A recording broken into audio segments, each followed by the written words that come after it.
The rise and fall of Sumer and the Akkadian Empire. They both started in the land of Mesopotamia, the land between two rivers, the Tigris and Euphrates. It's hard to say which was the first true civilization in history, because many flourished around the world at roughly the same time, and they were almost always next to rivers or coastal areas.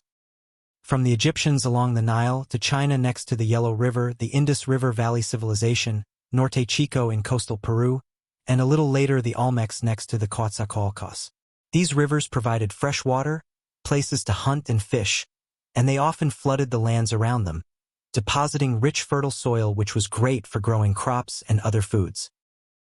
Unlike the Nile or Indus Valley, the Tigris and Euphrates were difficult to navigate and flooded unpredictably. This meant a lot of slaves were needed to constantly improve irrigation systems within Mesopotamia. They needed to create dams to hold back the floods. They put canals to channel river water to the fields and built pools to store the water. With agriculture, the constant need to hunt and gather food was relinquished and trade arose. This eventually culminated into the first cities. People came closer together, food surpluses were created and gave rise to governments, organized religion and rulers who could supply protection with the military. The Sumerian civilization gave us the earliest archaeological records of writing in the form of cuneiform. Their writing was illustrated on clay tablets for record-keeping, laws, and literature. One of these was the Epic of Gilgamesh, a tale loosely based on the historical king Gilgamesh, who ruled the Sumerian city of Uruk.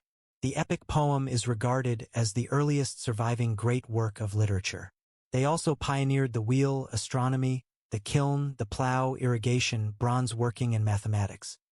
In Sumer, cities were similar in culture but were not united. These cities were all independent and they each had their own protective deity. Often or not, a city could become a vassal of another because they often fought for control and power. In these early cities, houses were clustered together, the streets were narrow, and it was really crowded. There wasn't a plentiful source of timber in Mesopotamia, so these houses were typically made out of mud brick and baked in the sun to harden. It is estimated that around 5,000 to 50,000 people lived within a typical Sumer city-state. Roughly around 30 city-states are known to us today through archaeological evidence. The most active cities during Sumer were Ur, Uruk, Lagash, Nippur, Kish, Umar, Larsa, Eridu, and Isin. Each city had a temple known as a ziggurat, and these were the center of both religion and learning. Mesopotamia gods tended to be pretty mean and violent, much like the Tigris and Euphrates. Priests were seen as people who could please these gods and became important figures within the Sumerian world. However, the power of kings would soon replace them. In the 24th century BC, a man by the name of Lugal-Zagzi came to the throne of Umma and assumed the title of Ensi of Umma, a Sumerian word meaning Lord of the Lowland.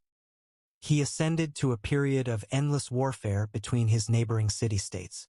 Through determination and skill, he conquered his great rival city of Lagash, killing its king Urukagina and forcing his rule upon the city.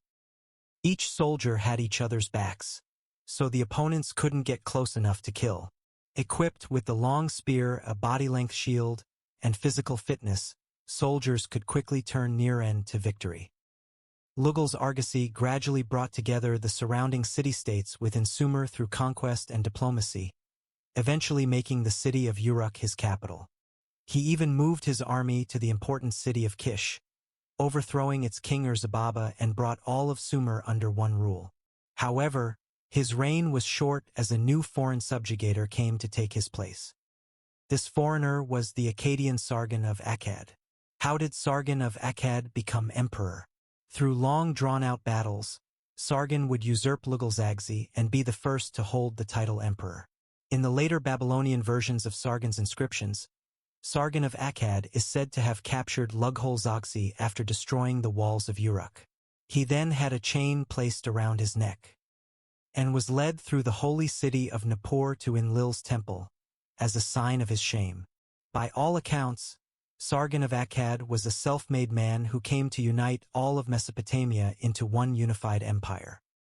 Sargon was a person of non-Sumerian descent, and is said to have been cupbearer to the previous king of Kish, Ur. His heritage stemmed from Semitic nomads from the Arabian Peninsula, though it is important to note the term Semitic refers to a language group. The birth of Sargon is shrouded in mystery, as there are no valid sources that can ascertain to the reality of his background. However, there are many stories and accounts after his death.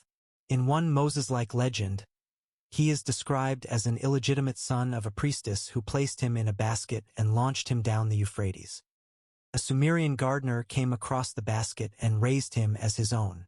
Upon Sargon's victory over Ur and his conquest of Uruk, he is said to have launched campaigns into Elam and Mari, stretching his empire from the Mediterranean to the Persian Gulf. The Nippur inscriptions also talk of his army of 5,400 men, who were entertained and fed bread daily. After all his conquests, Sargon went about establishing a centralized government, forging official documents in both his native language Akkadian as well as Sumerian. While he did allow accumulated cities to retain their original rulers, it was Akkadians who were placed in positions of high status and importance. His daughter was made the high priestess of the goddess Inanna and the moon god Nanna. She was ordered to mix the gods of Akkadians and Sumerians as a way to merge the two cultures into a whole united people. Sargon is said to have continued trade with the lands of Dilmun, Magan, and Malua, and he founded a dynasty that would last many years after his death. Although many of the city-states Sargon had conquered were unhappy with their forced integration and quickly revolted after his death. His sons fought off these rebellions throughout their reign and both met their deaths with assassination. But the next king, Nama-Sin, lived up to his grandfather's reputation, as he did manage to subdue these rebellions. He spent much of his life on military campaigns and began to detail himself as a god. This may possibly have brought about the empire's destruction, because he died and his son failed to keep faith in the throne. The empire began to collapse as nomadic people known as the Gudians raided and invaded from the Sargon Mountains, sacking the capital city of Akkad, burning it to the ground, so much so that it has never been found. Sargon's contribution to the ancient world made him one of the most fascinating figures in history, the world's first leader of an empire, paving the way for all those after.